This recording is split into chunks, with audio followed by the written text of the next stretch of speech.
And good morning. Welcome to Brothers Market. We do have the Sports Section Coaches Show here on Steve Shetler Media. Again, it's presented by Brothers Market here in downtown Sigourney on kind of a gloomy, rainy morning in December, not too far away from Christmas now. Brothers Market would be a great place to shop. Maybe get a gift certificate or a gift card for your loved ones. Make sure you stop into Brothers Market and do your shopping here in Sigourney. Hosting the sports section, let's go to Alan and Bruce, and we've got Bubby hanging out with us this morning. Guys, take it away. Thanks, Steve. Yeah, on this nice chilly, rainy day here. And also, I think we might be sponsored by Busch Light today. I'm not sure here, Bubby. It looks like it. Yeah, so anyway, my advice would be don't drink and drive. So, but anyway, yes, we got our first guest here today, Carson Bubby McDonald. And sometimes if people say Carson, I don't even know who they're talking about because I've known you as Bubby as long as I've known you. So I guess first, Bubby, congratulations on being Athlete of the Week, and you kind of want to tell us what happened there that you got put up for that, what game you're in that you popped a three, and from there. I popped a three at Sigourney, then the crowd went crazy, then I popped another three against Tri-County, then crowd went crazy again, then I popped another three at EV, the crowd went crazy again. Wow, that's awesome. So you must practice threes a lot in practice? Yeah. Is that all you practice is threes? Yep. That's cool. And I told Coach Stout, too, that one of the proudest moments for us, too, along with you, is when the crowd just goes nuts. I mean, that's awesome. The opposing team, the players, because I kind of watched the videos there of the games that you made them threes, and that's just cool that – everybody cheers and goes nuts, and I know that one at Sigourney you were pretty happy that you made there. So, yeah, I would compare it almost to like when a pro wrestler hits their finishing move and the crowd just goes berserk. It's that way for you. But do you ever feel like a pro wrestler? Yeah. Hey, I got one of those three-pointers lined up here. Give me about 5 seconds here, guys. And here we are watching you, Bubby, hitting your three against Tri-County. With the shot. And you nailed it. And the crowd goes crazy. So one of the awesome moments that Carson Bubby McDonald has provided us, guys. And, Bubby, you also are one of the managers for the SK football program. How'd that go this year for you? It went great. Okay. You guys had a good season, and Coach Jensen and Coach Kelly and Coach Sellers and all them guys treat you well. Yeah. Good. So being Athlete of the Week, you got to go shoot against Scott Sable. How'd that go? Did you whoop him? Yeah, I did. I would expect nothing less, Bubby. No, good, Bubby. Maybe you and I, because you and I got a selfie before a game here recently. Maybe if I get there early enough on Tuesday night, maybe you and I could have a three-point contest before the next game. Yeah. What do you think? You think Coach Stout would allow that? Yeah. We'll see. We'll see what time I can get over there. Can that be one of the picks this week? Because I'm taking Bubby. Yeah, I'm taking Bubby too. I haven't shot a basketball in a long time. Without a doubt. So you guys had a big win last night, Bubby, at Linville Sully. That doesn't happen very often. Was that pretty exciting there at the end? Yeah. And you guys got a big schedule coming up here. I think you play Montezuma here, and as you told me, an HLV before Christmas break. Yep. Is the Montezuma game, is that at Kyoto or is that at Monty? It's at Kyoto. At Kyoto, okay. Very good. So we'll have that game for you here on Steve Shetler Media starting at 6 o'clock with the girls and the boys to follow. Very nice. So, but how's school going this year for you, Bubby? It going good. Do you have a favorite teacher in there? Weeks. Mr. Weeks. Mr. Weeks. That's cool. So you're kind of sticking with the football theme there and the wrestling theme with Mr. Weeks. So Yep. very good. Mr. Weeks try and get you out for wrestling, did he? No. No? Good. So you'll also get to go maybe take Mom to the banquet at the end of the year, which is very cool. I got to go a few years ago with Austin Rohrig, and that's where I first got to meet Coach Ferentz he was a speaker that night. And I don't know if you remember a big kid that played at Iowa named Tristan Wirfs. He Nope. plays for the Tampa Bay Buccaneers. We actually got to sit with him at the banquet that night, so that was really fun, something to look forward to. So your upcoming schedule here, you think you're going to get some more threes? Yeah.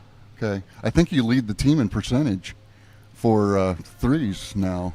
You haven't missed yet, have you, Bubby? I have a couple. A couple. Oh, you did. Okay. Well, you keep working hard in practice, and they'll keep falling. So, Yep. how's practice with Mr. Stout? What do you kind of do in practice each day? We do defense slides, and we do 2-minute layups. Then we do lone tree shooting. Then we do like 4-on-4. Then we shoot some free throws. Okay. And how did the JV get a play last night? Yeah. And then how did they do?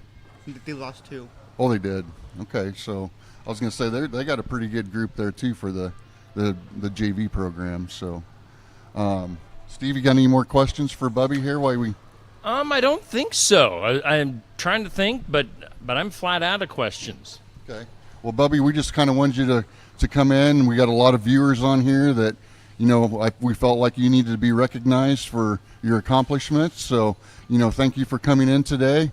Next time you play Sigourney, though, maybe hopefully you'll miss a little bit on the right there. And Can you take it easy on yeah, us a take little it bit? easy on us. So you guys kind of stuck it to us there. So, but anyway, hey, thanks for coming in today. Yeah. Good luck on the rest of the season.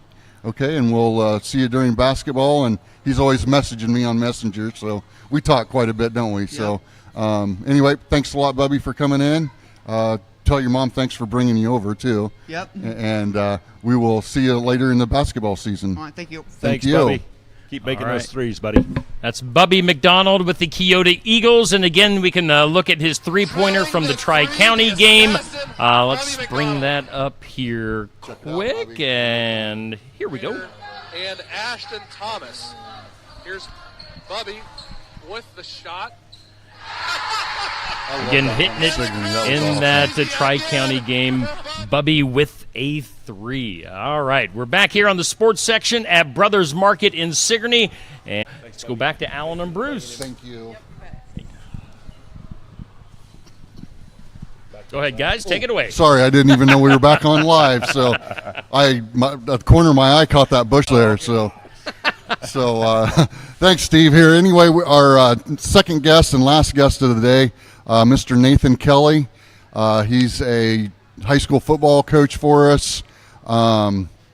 He's the new esports coach, master. I'm not sure what we want to call you. I've kind of been thinking about like Let's call him the Grand Dragon. the Grand Dragon. Okay. The Overlord. Yes, that's it. So, The Overlord of Overwatch.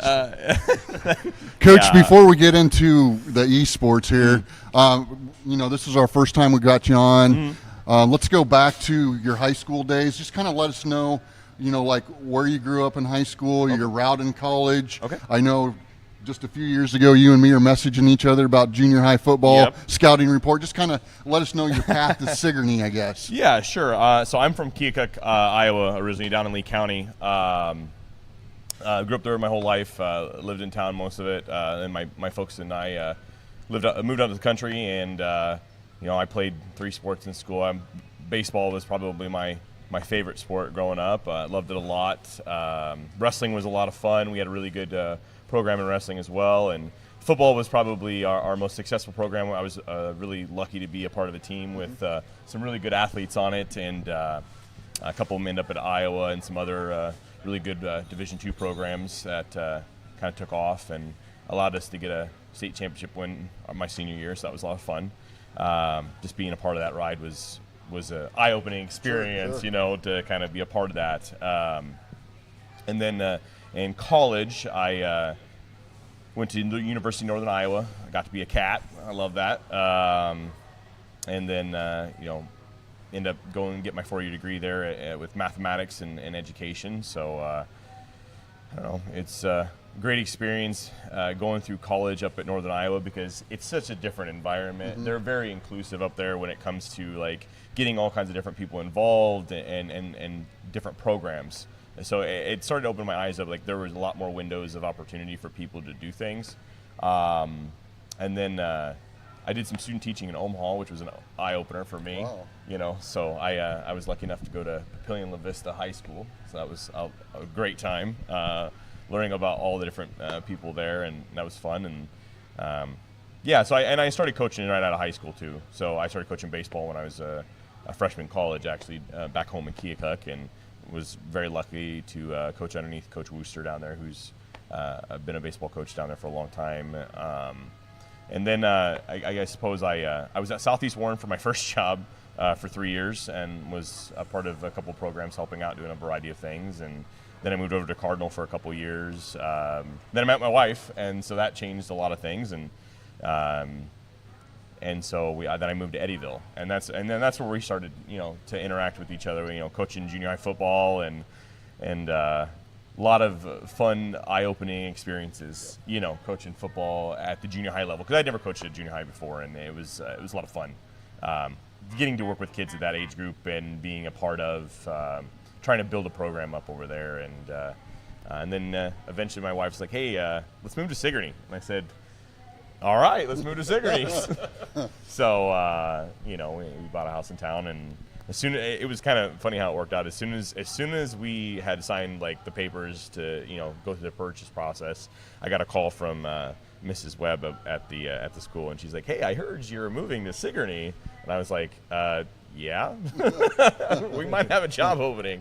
Okay, so I've been lucky to be a part of the Sigourney school districts and help coach football, and I do some umpiring on the side, and now I've been blessed to have the opportunity to start doing esports. So yeah. No, very, very good, and that's kind of why we brought you in here today too, was the esports, because even last week we were all talking about the esports, and I mean it's so new, we don't know much about it, so yeah, and we've talked too, we'd love to talk with you sometime of coming in to watch, even sure. Just to sit back and just observe. Anytime. I mean, we welcome anybody to come in and watch us play, because it's one of those things that it's hard to understand what's going on at first because a lot of people aren't used to seeing what's happening, and there's so many moving parts that it can be overwhelming. But once you know what's happening and the purpose of each game type, then you kind of can dial in and see what's happening. Yeah. So. And Crawford, messaged us the other day and was like, "Hey, get up! It's live streamed, yeah. against New London." But I mean, like you said, you don't really know kind of what's going on, and it was kind of hard to live streaming and not knowing what was going. It was kind of hard to follow. Yeah, for sure. I mean, if you get in there and actually understand the gaming process, I think it'd probably be a lot of fun to watch online. Yep, and we're working on getting to the point where we can get some people to commentate on too, getting some kids that have experience with the game and being able to commentate the game so people know what's going on and where to look and what to expect. I think that's our inevitable goal with that too, is to let the kids kind of take that role and show their expertise and show their knowledge of what they're doing to be able to let everybody else kind of know what's going on. So how did you get started in this, or I guess I wrangled in, roped in, shanghaied? So what happened last year, in the spring, I don't really coach anything. I kind of start getting ready for baseball season because I umpire, and I kind of start doing all that stuff. And I have this year's senior class, as juniors last year, kind of expressed interest in wanting to start kind of a sporting club, because I teach engineering courses and some design stuff in addition to my science role.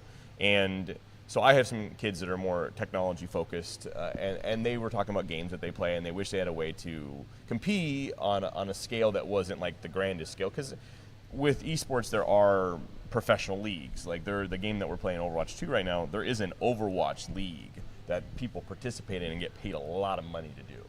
So for them, they see that and they think, well, I'd like to do something similar. And they were talking about, I say, we could start a club and get people together and play. And and eventually the kids were, hey, let's see how many people are interested.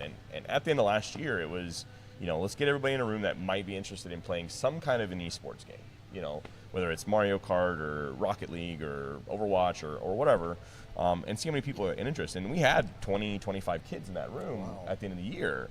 And, at the beginning of this year, I kind of followed up with them, and they were like, hey, we still want to do this. And I was like, yeah, let's go for it. And I just, I started talking to, Mr. Crawford, Mrs. Webb, and Mr. Hatfield, and talk to them about, can we do this? Is this something we can actually physically do? And then I started, collaborating with Mr. Watson and getting some tech stuff figured out, and it just kind of all fell into place and, kind of started moving in that direction. So it's very much student-led. Like, the kids are the reason why we have it. They want to be there, So do you have like a varsity, a JV, and like who's some of your kids that, like, I know it's fresh right now, but like would be your varsity kids? How many's on a team?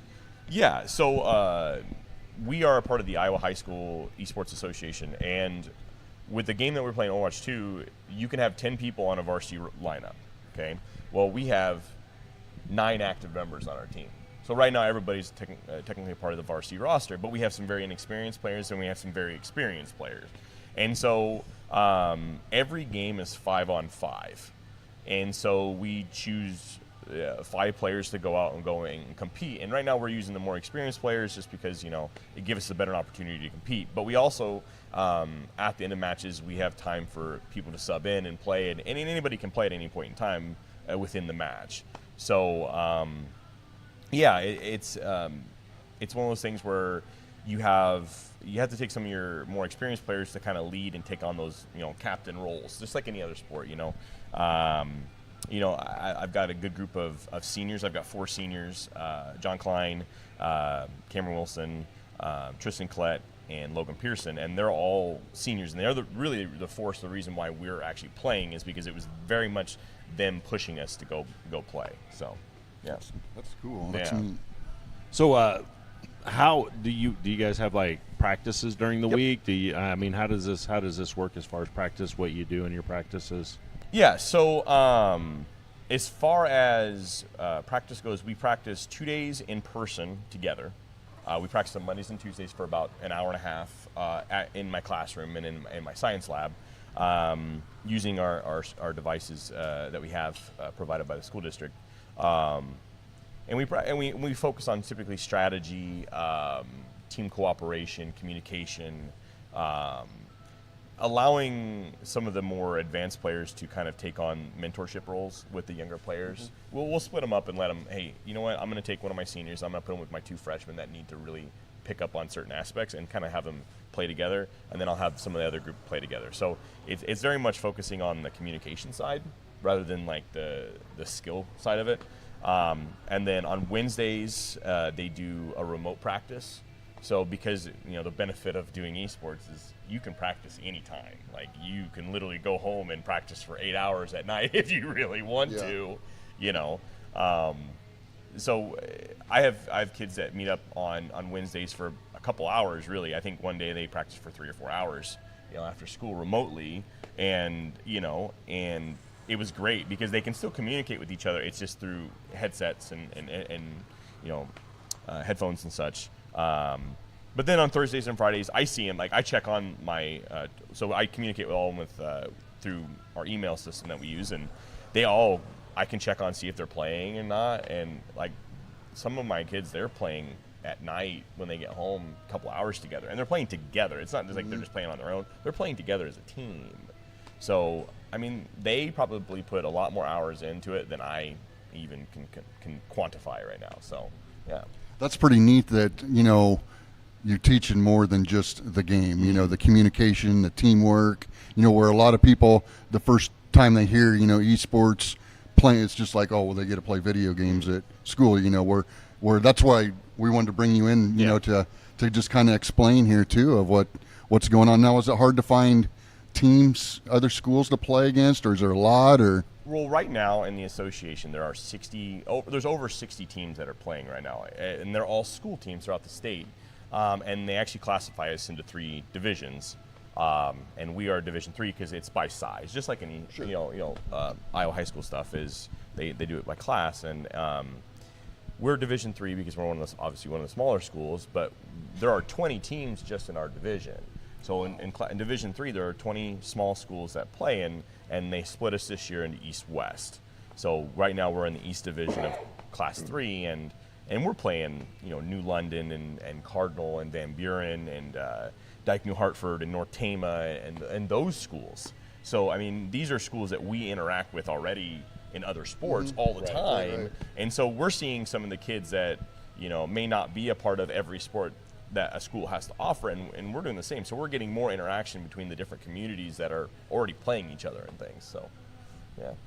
Well, I mean, and that kind of makes it nice where, I mean, you can play a team from far northeast Iowa and travel is out of the question. Yes. It's just, you just play, and when you're done, you go home. Yep, pretty much. And the great thing about these matches, too, is they last maybe 60 minutes,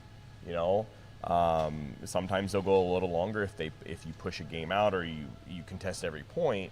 But, I mean, most games are done in an hour, and that's the great point. You didn't have to get on a bus and drive 2 hours to go play a team and then play only for an hour and then turn around and come back, And that's a benefit for me, especially in the wintertime. We all know how winter travel is, so it helps a lot with that. So yeah, no, very good. And to me, what I like too about it is, it's something else for the kids to be involved with. That you got to take care of your grades. Yeah. Yeah. Yeah, we require all of our esports players to be academically eligible.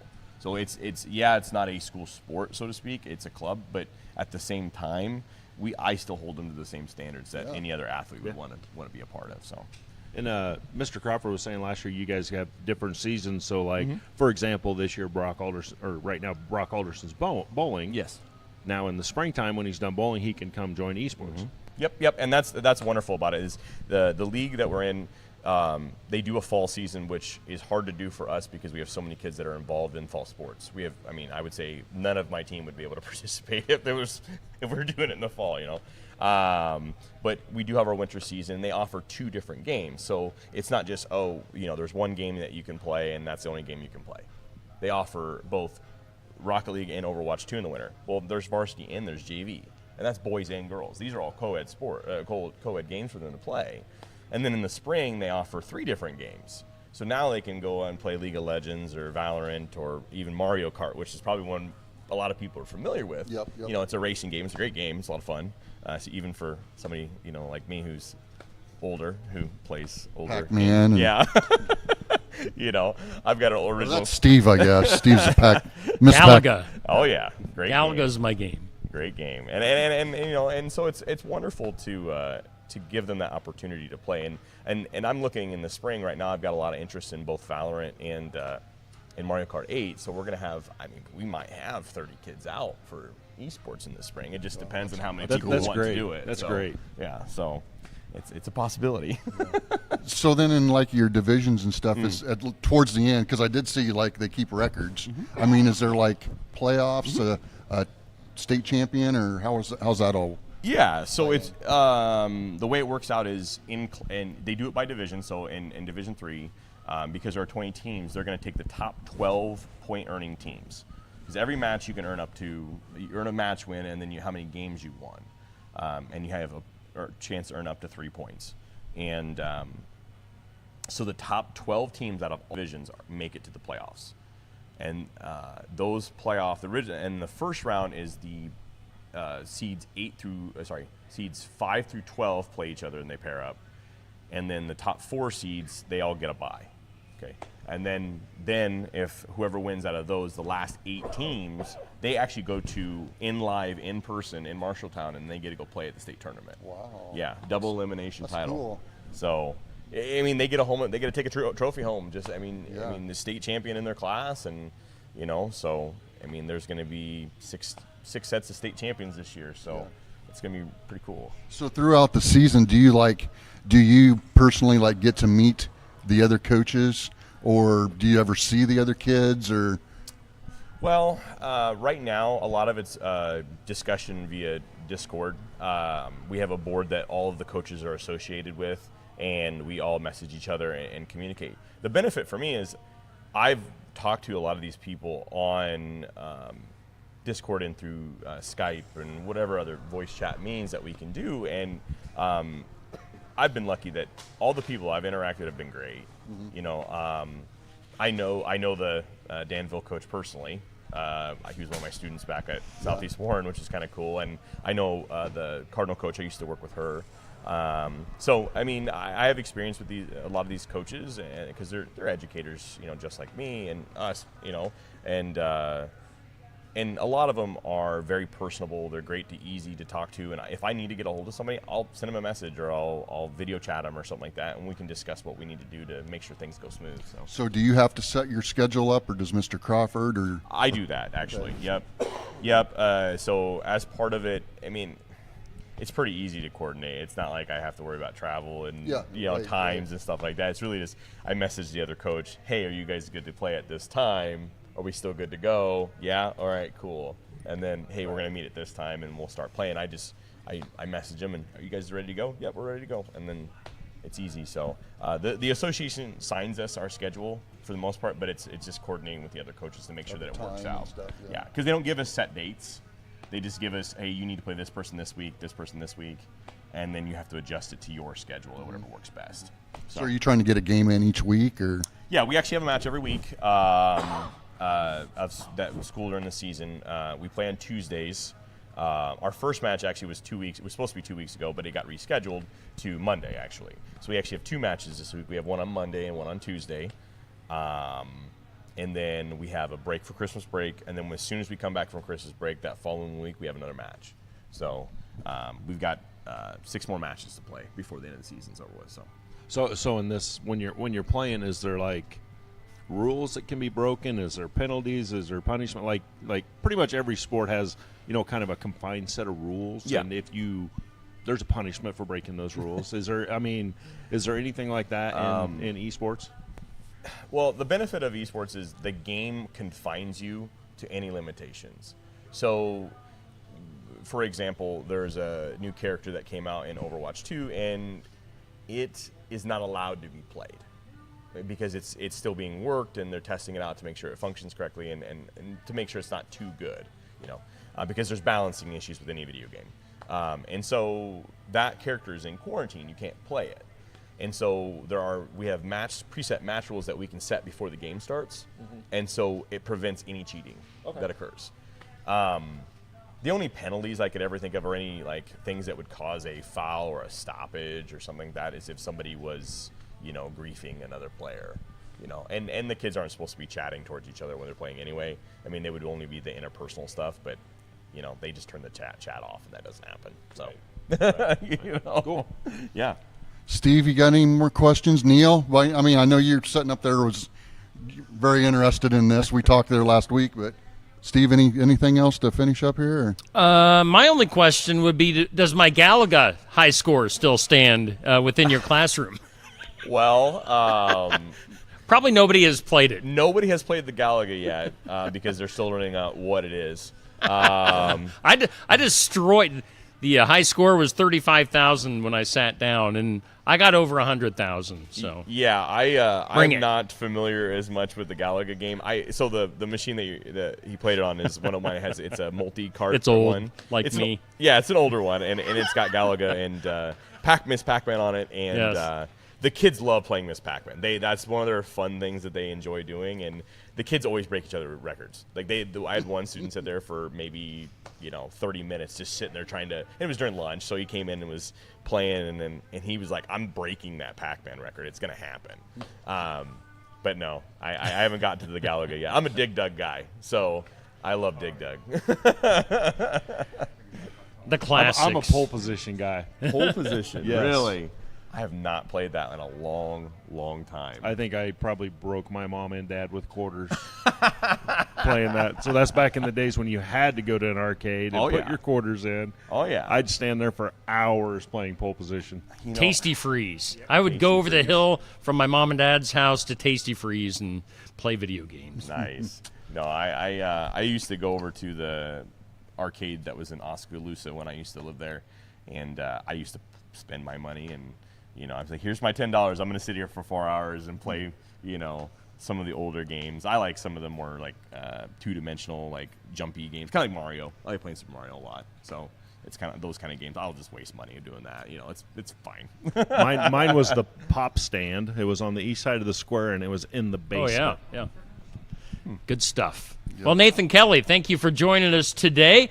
Is Nathan going to be our guest picker? Nathan is our guest picker. All right. picker Well, today. let's bring Neil in. Hot Neil Crott making an appearance. While Neil comes in, let's take a look at our Athlete of the Week as voted on by our viewers and everybody on Steve Shuttler Media as Imogen Stratton of English Valley's basketball and wrestling, a dual sport. She is a modern-day Bo Jackson.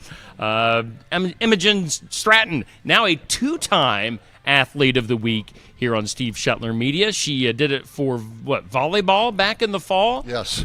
So Imogen, I think she's coming in next week, right? So she's our Athlete of the Week. Congratulations for her. And then also let's bring up our graphic for the Pick'ems standings. Now we're week 2 into the standings for this season. And look at Neil Crott in the corner. Neil can't see it right now, but someone somewhere dug out an old prom picture of Neil Crott looking very hot back in the day. So you've got Cowboys Alan and Bruce, you've got football Steve, and you've got prom Neil with the pictures on our standings. What's that? Are you kidding me? You're welcome, Neil. Thanks. All right, so our standings. Bruce and I are tied at the top with 15. I made a big jump. Got to pat myself on the back right now. Alan, Neil, and the guest pickers are at 13. So it's still, obviously a very tight race right now for our pick'em standings. But, Bruce and I are number 1 at the moment. Good luck to you, Bruce, this week. Number 1. Okay. Number 1. All right. I'm number 1. I'm number 1.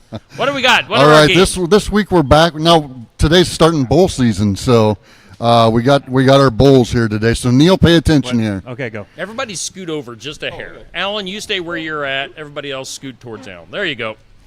All right. Our first pick today is the Georgia Southern versus Ohio. Oh. So Nate, we're going to start with you, and we'll go right around the circle. All right. Well, lower tier FCS school, so I'm going to go with Ohio.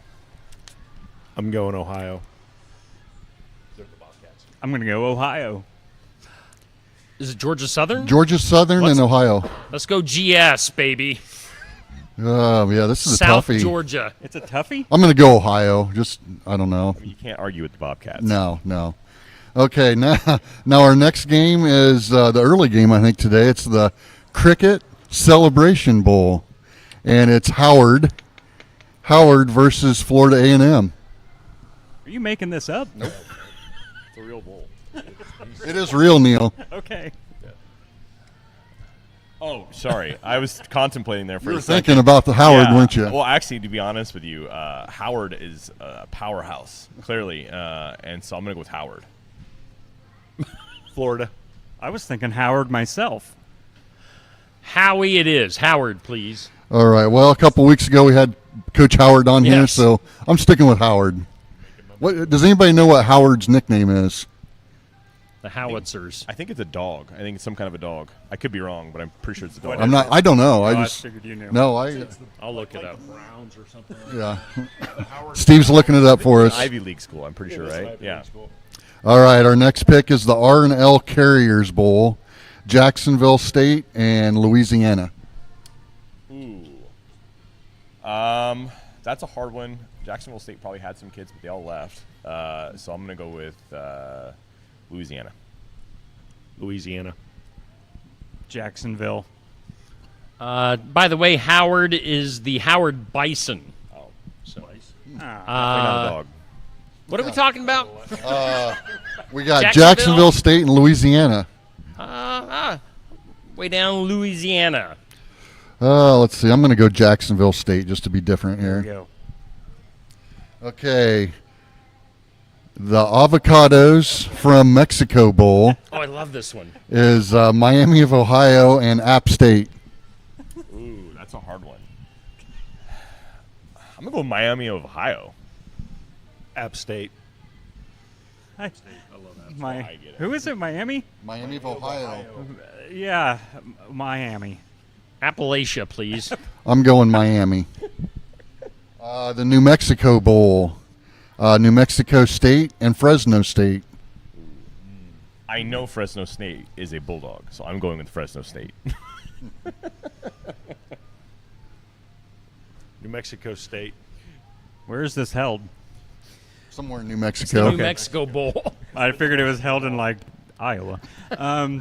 New Mexico. Yes, New Mexico State Sure. for me, please. Yep, I'm going New Mexico. The Starco Brands Bowl, which is UCLA and Boise State. Oh, jeez. How does anybody make any money from these bowl games? What is the point? Starco gives them a lot of money. Yeah. Gives who? The teams? The bowl. But how is Starco making any money from it? It's their advertisement budget.